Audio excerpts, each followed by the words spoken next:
ಗಂಟೆಯವರು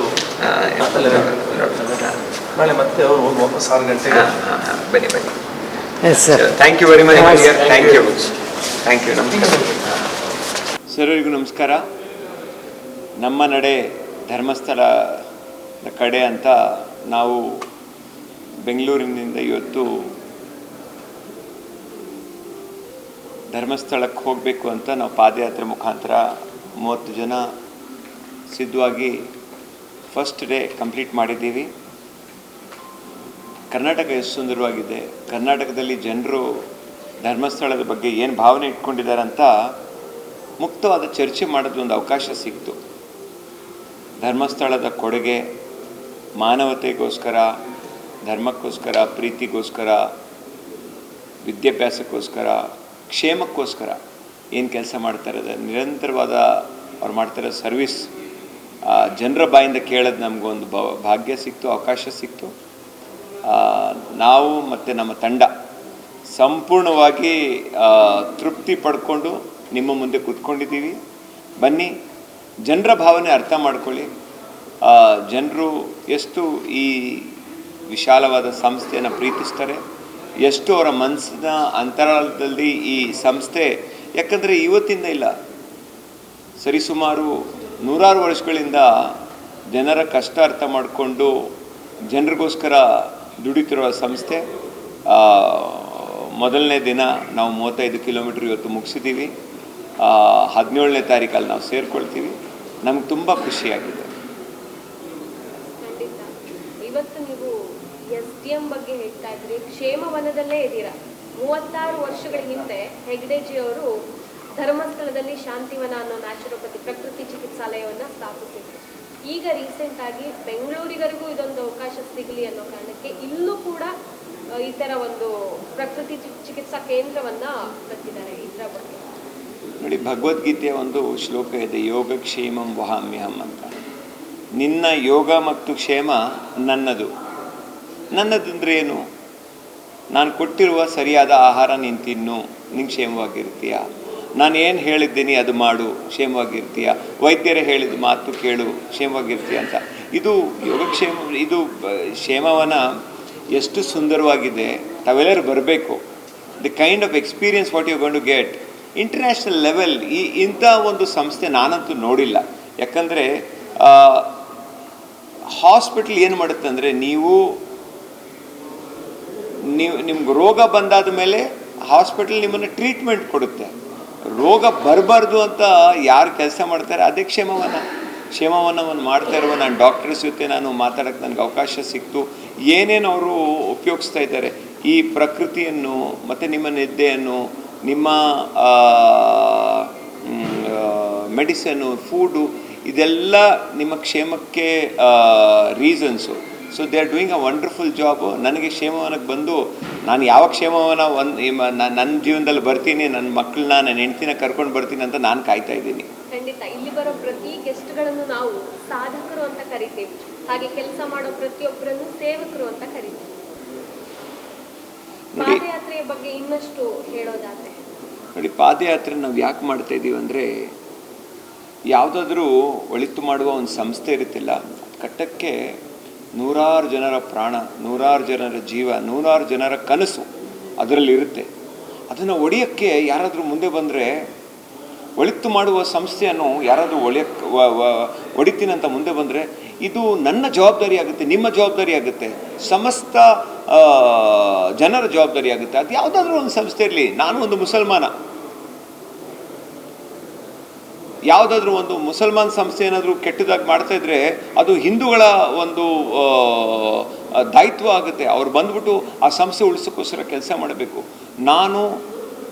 ನಂದು I have an ulterior motive. ಯಾಕೆ ಗೊತ್ತಾ? 65,000 ಮಕ್ಕಳನ್ನ ವಿದ್ಯಾಭ್ಯಾಸ ಕೊಡ್ತಿರೋ ಸಂಸ್ಥೆ ಅಂದರೆ ಭಾರತ ಕಟ್ತಾ ಇರೋದ್ರಿ. ಭಾರತ ಚೆನ್ನಾಗಾದರೆ ನಾನು ಚೆನ್ನಾಗಾಗ್ತೀನಿ, ನಾನು ಚೆನ್ನಾಗಾದರೆ ನನ್ನ ಮಕ್ಕಳು ಚೆನ್ನಾಗಾಗ್ತಾರೆ, ಇಡೀ ದೇಶ ಚೆನ್ನಾಗಾಗುತ್ತೆ. ನೀವು ಮಾಡ್ತಾ ಇರೋದು ಭಾರತ ಸೇವೆ, ವಿಶ್ವ ಸೇವೆ, ಮಾನವ ಸೇವೆ. ಮಾನವ ಸೇವೆನೇ ಮಾಧವ ಸೇವೆ. ಆ ಸೇವೆ ಮಾಡ್ತಿರೋ ಒಂದು ಸಂಸ್ಥೆಗೋಸ್ಕರ ನಮ್ಮದೆಲ್ಲರದು ಜವಾಬ್ದಾರಿ ಆಗಿರುತ್ತೆ. ಈ ಸಂಸ್ಥೆಯನ್ನು ನಾವು ಉಳಿಸ್ಬೇಕು.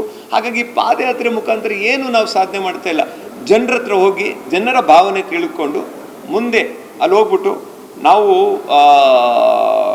ಸೆನ್ಸೇಷನಲಿಸಮ್ ಯಾರು ಕ್ರಿಯೇಟ್ ಮಾಡಿದ್ರು ಅವ್ರಿಗೆ ನಾವು ಒಂದು ಇನ್ಫಾರ್ಮೇಷನ್ ಕೊಡಬೇಕು ಮತ್ತು ಅವ್ರಿಗೋಸ್ಕರ ಕೊನೆಯದಾಗಿ ಅವ್ರಿಗೆ ಕರಿವಾಣ ಆಗಬೇಕು. ಯಾವುದಾದ್ರೂ ಸಂಸ್ಥೆಯ ಬಗ್ಗೆ ನೀವು ಕಣ್ಣೆತ್ತಿ ನೋಡಿದ್ರೆ ನೀವು ಫಸ್ಟ್ ಇದ್ರ ಬಗ್ಗೆ ತಿಳ್ಕೊಳ್ಬೇಕು, ಅದಾದ ನಂತರ ಮಾತಾಡಬೇಕು ಅಂತ. ಅದು ಸ್ಪಷ್ಟವಾಗಿ ನೀವು ನೋಡ್ಬೋದು. ಈಗ ನನ್ನ ಜೊತೆ ಪಾದಯಾತ್ರೆಯಲ್ಲಿ ಸರಿಸುಮಾರು 35 ಜನ ಬಂದಿದ್ದಾರೆ. 17ನೇ ತಾರೀಕು ನಾವು 500ಕ್ಕಿಂತ 1000 ಜನವರೆಗೂ ಅಪೇಕ್ಷೆ ಮಾಡ್ತಾ ಇದ್ದೀವಿ. ಇವರೆಲ್ಲರೂ ಯಾರು? ಡಾಕ್ಟರ್ಸು, ಇಂಜಿನಿಯರ್ಸು, ಉದ್ಯಮಿಗಳು, ಸೈಂಟಿಸ್ಟು, ಬ್ಯೂರೋಕ್ರಾಟ್ಸು, ಮುಂದೆ ನಮ್ಮ ಜೊತೆ ಕೆಲವೊಂದು ಜಡ್ಜಸ್ಸು, ಲಾಯರ್ಸು ಎಲ್ಲ ಬರ್ತಾ ಇದ್ದಾರೆ. They are people who are from the society, want to contribute to the society. ಸೊಸೈಟಿಗೋಸ್ಕರ. ಯಾಕಂದರೆ ಸೊಸೈಟಿ ಯಾವಾಗ ಉಳಿಯುತ್ತೆ?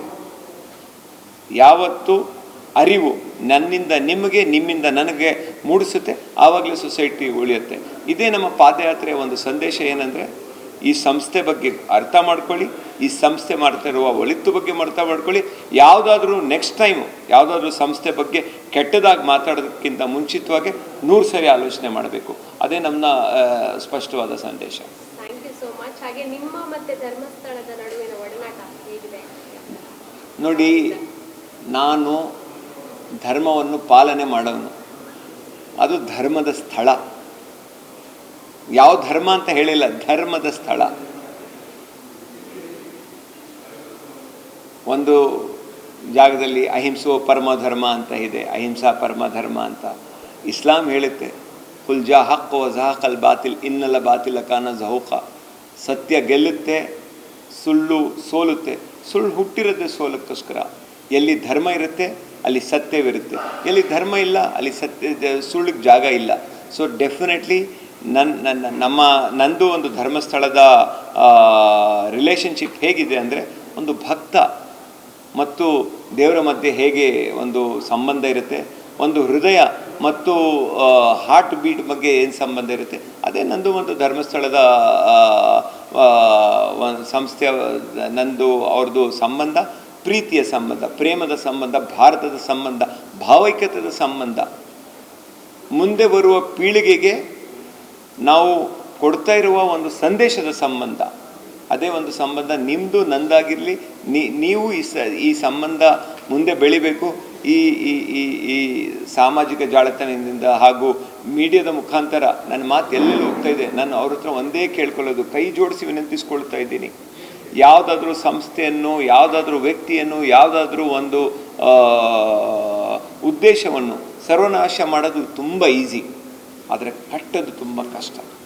ಕಟ್ಟುವೆವು ನಾವು ಹೊಸ ನಾಡೊಂದನು, ರಸದ ಬೀಡೊಂದನು, ಹೊಸ ನೆದರು ಕುಕ್ಕಿ ಆರಿ ಹೋಗುವ ಮುನ್ನ, ಮಾಂತ್ರಿಕದ ಮಾಟ ಮಸಳುವ ಮುನ್ನ, ಉತ್ಸಾಹ ಸಾಹಸದ ಉತ್ತುಂಗ ವೀಚಿಗಳ ಈ ಕ್ಷುಬ್ಧ ಸಾಗರು ಬತ್ತಿ ಹೋಗುವ ಮುನ್ನ, ಕಟ್ಟುವೆವು ನಾವು ಹೊಸ ನಾಡೊಂದನು, ರಸದ ಬೀಡೊಂದು. ಬನ್ನಿ, ಈ ಭಾರತ ಕಟ್ಟಣ, ಪ್ರೀತಿ ಕಟ್ಟಣ, ಸದ್ಮಾರ್ಗದಲ್ಲಿ ಹೋಗೋಣ ಅಂತ ಹೇಳುತ್ತಾ ಸರ್ವರಿಗೂ ನಮಸ್ಕಾರ. ಜೈ ಹಿಂದ್, ಜೈ ಕರ್ನಾಟಕ. ಸರ್, ಈಗ ಧರ್ಮಸ್ಥಳ ಪೊಲೀಸ್ ಠಾಣೆಗೆ ಮಹಿಳೆಯರ ನಾಪತ್ತೆ 74 ಪ್ರಕರಣಗಳನ್ನು ಮತ್ತೆ ತನಿಖೆ ನಡೆಸಬೇಕು ಅಂತ ಮೃತ ಸೌಜನ್ಯ ಅವ್ರ ತಾಯಿ ಹೈಕೋರ್ಟ್ಗೆ ಅರ್ಜಿ ಸಲ್ಲಿಸಿದ್ದಾರೆ. ಇವಾಗ ಒಂದು ಲೆಕ್ಕದಲ್ಲಿ ಅವರು ಅಷ್ಟು ಸಾವುಗಳಿಗೆ ಧರ್ಮಾಧಿಕಾರಿಗಳಿಗೆ ಕಾರಣ ಅನ್ನೋ ರೀತಿ ಹೇಳ್ತಿದ್ದಾರೆ. ಇದಕ್ಕೆ ಏನು ಹೇಳ್ತೀರಾ? ನೋಡಿ, ಒಂದು ಮಾತು ಹೇಳ್ತಾ ಇದ್ದೀನಿ. ಕರ್ನಾಟಕದ SIT ತನಿಖೆ ಮಾಡೋಕ್ಕೆ ಅವ್ರು ತನಿಖೆ ಮಾಡ್ತಾ ಇದ್ದಾರೆ. ಸತ್ಯ ಬರಲಿ, ಹೊರಗೆ ಬರಲಿ. ಇವತ್ತವರೆಗೂ ಒಂದು ಬುರ್ಡೆ ಆಚೆ ಬಂದಿಲ್ಲ, ಇವತ್ತವರೆಗೂ ಒಂದು ಇನ್ಫಾರ್ಮೇಷನ್ ಆಚೆ ಬಂದಿಲ್ಲ. ನಾನು ಹೇಳ್ಬೋದು, ಇವ್ರ ಬಗ್ಗೆ ಅಪವಾದನೆ ಮಾಡ್ಬೋದು, ನಿಮ್ಮ ಬಗ್ಗೆ ಅಪವಾದನೆ ಮಾಡ್ಬೋದು, ಆದರೆ ಆ ಅಪವಾದನೆಗೋಸ್ಕರ ಸತ್ಯಾಂಶ ಇರಬೇಕು. ಏನಾದರೂ ಇದ್ದರೆ ನಾವು ಡೆಫಿನೆಟ್ಲಿ ಅವ್ರ ಪರವಾಗಿ ನಿಲ್ತೀವಿ. ಏನೂ ಇಲ್ಲದೆ ಊಹಾಪೂಹ ಮಾತು ಕೇಳಿಬಿಟ್ಟು ದೊಡ್ಡದಾದಂಥ ಇಂಥ ಸಂಸ್ಥೆ ಬಗ್ಗೆ ಮಾತಾಡೋದು ಸರಿಗಿಲ್ಲ ಅನಿಸುತ್ತೆ ಸರ್. ಅಲ್ಲ ಸರ್, SIT ಹೇಳಿದೆ ಸರ್ ನಿಮಗೆ ಗೋಡೆ ಈಚೆ ಬಂದಿಲ್ಲ ಅಂತ, ವರದಿ ಈಚೆ ಬಂದಿದೆಯಾ ಅಂತ. SIT ಇನ್ಫಾರ್ಮೇಷನ್ ಬರುತ್ತೆ. SIT ತನಿಖೆ ಮಾಡ್ತಾ ಇದೆ. ಆ್ಯಂಡ್ ನಮಗೆ ಸಂಪೂರ್ಣವಾದ ವಿಶ್ವಾಸವಿದೆ, SIT ಬಗ್ಗೆ ವಿಶ್ವಾಸವಿದೆ. ಆ್ಯಂಡ್ ಈ ಧರ್ಮಸ್ಥಳದ ಬಗ್ಗೆ ಅದಕ್ಕಿಂತ ಹೆಚ್ಚಿದಾಗಿ ನಮಗೆ ವಿಶ್ವಾಸವಿದೆ ಸರ್. ಸರ್, ಈಗ SIT ತನಿಖೆ ಆಲ್ಮೋಸ್ಟ್ ಮುಗಿಯೋ ಹಂತಕ್ಕೆ ಬಂದಿದೆ. SIT ತನಿಖೆ ನಮ್ಗೆ ನಂಬಿಕೆ ಇಲ್ಲ. ಬೇರೆ ಆಯೋಗಕ್ಕೆ ನಾವು ವರದಿ ಅಂದರೆ ತನಿಖೆ ನಡೆಸೋದಕ್ಕೆ ಕೊಡಿ ಅಂತ ರಿಕ್ವೆಸ್ಟ್ ಮಾಡ್ತಿದ್ದಾರೆ. ಇದು ಮುಂಚೆ SIT ಹೇಳಿದ್ರು ಅವರೇ, ಇವಾಗ SIT ನೋಡಿ, ಒಂದು ಮಾತು ಹೇಳ್ತೀನಿ. ಯಾವುದಿದೆ, ಒಂದು SIT ಇದೆ ಕರ್ನಾಟಕ ಸರ್ಕಾರದ ಕೈಯಲ್ಲಿ, ಅದಾದಮೇಲೆ CBI ಇದೆ. CBIಗೆ ಕೊಡಿ ಅಂತ ಮೊಟ್ಟ ಮೊದಲಾಗಿ ಹೇಳಿದ್ದು ಯಾರು? ಕಾವಂತ್ರೆ ಹೇಳಿದ್ರಿಲ್ಲ, ಅವ್ರು ಹೇಳಿದರು. ಯಾರಾದರೂ ಇಷ್ಟಾದರೂ ಅವ್ರಿಗೆ ಕಲ್ಮಶ ಬಿದ್ದಿದ್ರೆ ಹೇಳ್ತಾ ಇದ್ರಾ? SIT ತನಿಖೆ ಇನ್ಫಾರ್ಮೇಷನ್ ಹೊರಗೆ ಬರುತ್ತೆ, ನನಗೆ ಸಂಪೂರ್ಣವಾದ ವಿಶ್ವಾಸ ಇದೆ. ನೋಡಿ, ಆಕೆಗೆ ವಿಶ್ವಾಸ ಇಲ್ಲ, ಆಕೆಗೆ ವಿಶ್ವಾಸ ಇದೆ ಅಂತ ಸಂಸ್ಥೆ ನಡೆಯಲ್ರಿ. ಸಂಸ್ಥೆಗೆ ತನ್ನದೇ ಆದಂಥ ಒಂದು ನಿಲುವಿರುತ್ತೆ. ಸಂಸ್ಥೆ ಯಾರ್ದು ಪರವಾಗಿಲ್ಲ, ಯಾರು ಅಗೇನ್ಸ್ಟ್ ಇಲ್ಲ. ಸಂಸ್ಥೆ ಸತ್ಯ ಪರವಾಗಿರುತ್ತೆ. ಆ್ಯಂಡ್ SIT ಇನ್ಫಾರ್ಮೇಷನ್ ಬರಲಿ. SIT ಇನ್ಫಾರ್ಮೇಷನ್ ಬರದೇ ಇರಲೇ ಈಗಲೇ ಇಷ್ಟೊಂದು ಡ್ರಾಮಾ ಮಾಡಿದ್ರೆ ಓನ್ಲಿ ಒನ್ ಇನ್ಫಾರ್ಮೇಷನ್ ನಾನು ಹೇಳೋಕ್ಕೆ ಇಷ್ಟಪಡ್ತಾ ಇದ್ದೀನಿ. SIT ಇನ್ಫಾರ್ಮೇಷನ್ ತನಿಖೆ ಬರುತ್ತೆ, ಅದಾದ ನಂತರ ನಾನು ನೀವು ಇದ್ರ ಬಗ್ಗೆ ಮಾತಾಡೋಣ. ಸರ್, ಈಗ ಯಾತ್ರೆ ಎಷ್ಟು ದಿನಗಳ ಕಾಲ ನಡೀತಾ ಇದೆ? ಯಾವತ್ತು ಅಲ್ಲಿಗೆ ಹೋಗಿ ಧರ್ಮಾಧಿಕಾರಿನ ಭೇಟಿ ಆಗ್ತದೆ? ಈ ಯಾತ್ರೆ ಇವತ್ತು ಪ್ರಾರಂಭವಾಗಿದೆ. ಇವತ್ತು ನಾವು ಸರಿಸುಮಾರು 40 ಕಿಲೋಮೀಟ್ರ್ ನಾವು ಬೆಂಗಳೂರಿಂದ ಇಲ್ಲಿವರೆಗೆ ಬಂದಿದ್ದೀವಿ. ಇಲ್ಲಿಂದ 260 ಕಿಲೋಮೀಟ್ರ್ ಬಾಕಿ ಇದೆ. ನಾವು 17ನೇ ತಾರೀಕು ಧರ್ಮಸ್ಥಳ ಸೇರ್ತಾ ಇದ್ದೀವಿ. 18ನೇ ತಾರೀಕು ನೋಡಿ ಯಾವ ಕಾರ್ಯಕ್ರಮಕ್ಕೆ ನಾನು ಹೇಳಬೇಕು, ಲಕ್ಷ ದೀಪೋತ್ಸವ ಅಂತ ಒಂದು ಕಾರ್ಯಕ್ರಮ ಪ್ರತಿ ವರ್ಷ ಧರ್ಮಸ್ಥಳದಲ್ಲಿ ನಡೆಯುತ್ತೆ. ಆ ಕಾರ್ಯಕ್ರಮಕ್ಕೆ ಅನೇಕ ಮಹಾನ್ ಭಾವರು ಬಂದಿದ್ದಾರೆ. ಆ ಮಹಾನ್ ಭಾವರದಲ್ಲಿ ನನ್ನ ನಿಮ್ಮ ಉಸಿರು, ನನ್ನ ನಿಮ್ಮ ಪ್ರೀತಿಯ ಪಾತ್ರನಾದಂಥ ಕುವೆಂಪು ಅವರು ಹೋಗಿದ್ದಾರೆ ಆ ಕಾರ್ಯಕ್ರಮಕ್ಕೆ. ಡಾಕ್ಟರ್ ರಾಜ್ಕುಮಾರ್ ಅವರು ಹೋಗಿದ್ದಾರೆ. ಅಂಥ ಕಾರ್ಯಕ್ರಮಕ್ಕೆ ನನಗೂ ಕರೆದ್ರು. ನನ್ನ ತಂದೆಗೆ ಸಮಾನ ವಿಷ್ಣುವರ್ಧನ್ ಸಾಹೇಬ್ರು ಹೇಳ್ತಾಯಿದ್ರು, ಕೆಲವೊಮ್ಮೆ ಯೋಗ್ಯತೆ ಇಲ್ಲದ್ರೂ ಯೋಗ ಬರುತ್ತಪ್ಪ ಅಂತ. ನನಗಂತೂ ಆ ಕಾರ್ಯಕ್ರಮಕ್ಕೆ ಹೋಗೋದಂತೂ ಯೋಗ್ಯತೆ ಇಲ್ಲ, ಯೋಗ ಬಂದಿದೆ. ನಾನು ಅಲ್ಲಿ ಹೋಗಿ ನಾವು ಹೆಲಿಕಾಪ್ಟರ್ ತೊಗೊಂಡು ಹೋಗ್ಬೋದು, ಪ್ಲೇನಲ್ಲಿ ಹೋಗ್ಬೋದಾಗಿತ್ತು, ಕಾರಲ್ಲಿ ಹೋಗ್ಬೋದಾಗಿತ್ತು. ಆದರೆ ನಾವು ಯೋಚನೆ ಮಾಡಿದ್ವಿ, ಇಲ್ಲ, ಈ ಸಂಸ್ಥೆಗೆ ಇಷ್ಟೊಂದು ದೊಡ್ಡ ಆಹ್ವಾನ ನಮ್ಗೆ ಬಂದಿದೆ. ನನ್ನ ಸ್ನೇಹಿತರು ನಾನು ಕೇಳಿದಾಗ ಹೇಳಿದರು, ಅಣ್ಣ ಬನ್ನಿ ಪಾದಯಾತ್ರೆ ಮುಖಾಂತರ ಹೋಗೋಣ, ಈ ಸಂಸ್ಥೆ ಬಗ್ಗೆ ತಿಳ್ಕೊಳ್ಳೋಣ. ಎಲ್ಲರಿಗಿಂತ ಹೆಚ್ಚಾಗಿ ಇಡೀ ವಿಶ್ವದ ಒಂದು ಇತಿಹಾಸ ಬರೆದ್ರೆ ಫಸ್ಟು ಇತಿಹಾಸ ಭಾರತದಿರಬೇಕು. ಭಾರತದಲ್ಲೂ, ಯಾಕಂದರೆ ನಾನು ಕರ್ನಾಟಕದಲ್ಲಿ ಹುಟ್ಟಿದ್ದೀನಿ, ಕರ್ನಾಟಕದ ಇತಿಹಾಸ ಬರಬೇಕು. ಈ ಕರ್ನಾಟಕದ ಪ್ರೀತಿ ನೋಡೋಕ್ಕೋಸ್ಕರ ನಾವು ಪಾದಯಾತ್ರೆ ಮುಖಾಂತರ ಎಲ್ಲ ಕರ್ನಾಟಕದ ಜನತೆಯನ್ನು ನೋಡ್ಕೊಂಡು ಹೋಗ್ತಾ ಇದ್ದೀವಿ. ನಮಗಂತೂ ಅಲ್ಲಿ 18ನೇ ತಾರೀಕು ನನಗೇನು ಮಾತಾಡ್ತೀನಿ ಅಂತ ಗೊತ್ತಿಲ್ಲ, ಶ್ರೀಗಳ ಆಶೀರ್ವಾದ ತೊಗೊಳ್ತೀನಿ. 17ನೇ ತಾರೀಕು ಅವ್ರನ್ನ ನಾನು ಭೇಟಿ ಮಾಡ್ತಾಯಿದ್ದೀನಿ.